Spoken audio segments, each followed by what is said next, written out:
Assalamualaikum warahmatullahi wabarakatuh. Perkenalkan saya Oktri Fadila Nasution SP, peserta Latsar CPNS tahun 2022 dari BPSDM Provinsi Sumatera Utara, angkatan 22 kelompok 4 dari Kabupaten Padang Lawas.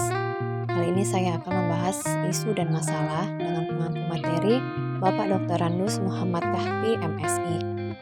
Pemahaman tentang isu kritikal sebaiknya perlu diawali dengan mengenal pengertian isu. Jadi, secara umum, isu itu dapat diartikan sebagai suatu fenomena atau kejadian yang diartikan sebagai masalah. Sedangkan menurut KBBI, isu itu adalah masalah yang dikedepankan untuk ditanggapi, kabar yang tidak jelas asal-usulnya dan tidak terjamin kebenarannya, ataupun bisa juga disebut dengan kabar angin. Sementara masalah adalah sebagai suatu pernyataan tentang keadaan yang belum sesuai dengan yang diharapkan. Dan sementara yang dimaksud dengan kontemporer adalah sesuatu hal yang modern, yang eksis dan terjadi dan masih berlangsung sampai sekarang, atau segala hal yang berkaitan dengan saat ini. Nah, jadi yang dimaksud dengan isu kontemporer itu adalah suatu pokok persoalan yang terjadi pada masa sekarang atau menjadi trending topik pada saat ini. Jadi, solusi penyelesaiannya harus sesuai dengan masa sekarang, yaitu dengan masa modern saat ini. Untuk mencari solusi penyelesaian dari isu tersebut, kita masuk ke teknik analisis isu. Yang pertama, memahami isu kritikal.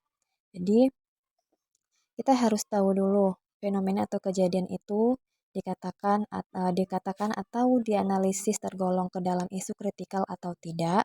Itu kita masuk dengan melakukan isu scan, yaitu teknik untuk menganalisis isu melalui proses scanning untuk mengetahui sumber informasi terkait isu tersebut. Ada beberapa tahapan, yaitu bisa dengan media scanning, yang kedua, existing data atau dengan menelusuri survei, polling, atau dokumen resmi dari lembaga resmi. Yang keempat, knowledgeable others, seperti profesional, pejabat pemerintah, kemudian public and private organization, dan yang kelima, public at large. Kemudian masuk ke teknik tapisan isu. Dalam teknik tapisan isu ini, alat bantu penetapan kriteria isu yang berkualitas banyak jenisnya. Bisa menggunakan dengan metode AKPL ataupun dengan USG. Di mana AKPL itu kepanjangannya aktual, kekalayakan, problematik, dan layak. Di mana pengertian aktual ini adalah artinya isu tersebut benar-benar terjadi dan sedang hangat dibicarakan dalam masyarakat. Dan kekalayakan artinya isu tersebut menyangkut hajat hidup orang banyak. Dan problematik, isu tersebut memiliki dimensi masalah kompleks sehingga perlu dicarikan segera solusinya secara komprehensif. Dan layak itu artinya adalah isu tersebut masuk akal, realistis, relevan, dan dapat dimunculkan inisiatif pemecahan masalahnya. Kemudian metode selanjutnya itu dengan menggunakan kriteria USG, yaitu dengan kepanjangan dari urgency, seriousness, dan growth. Urgensi itu seberapa mendesak suatu isu harus dibahas, dianalisis, dan ditindaklanjuti. Dan seriousness, seberapa serius suatu isu harus dibahas, dikaitkan dengan akibat yang akan ditimbulkan. Dan growth, seberapa besar kemungkinan memburuknya isu tersebut jika tidak ditangani segera.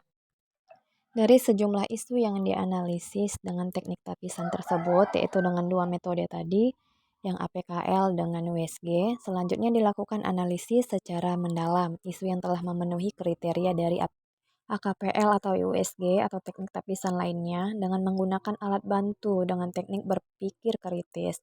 Misalnya menggunakan sistem berpikir mind mapping, fishbone atau tulang ikan, SWOT, tabel frekuensi, analisis kesenjangan, atau sekurang-kurangnya menerapkan kemampuan berpikir hubungan sebab akibat untuk menggambarkan akar dari isu atau permasalahan, aktor dan peran aktor, dan alternatif pemecahan isu yang akan diusulkan. Cukup sekian penjelasan mengenai isu dan masalah dari saya. Mohon maaf apabila ada kesalahan dan semoga yang saya sampaikan bisa bermanfaat. Terima kasih. Wassalamualaikum warahmatullahi wabarakatuh.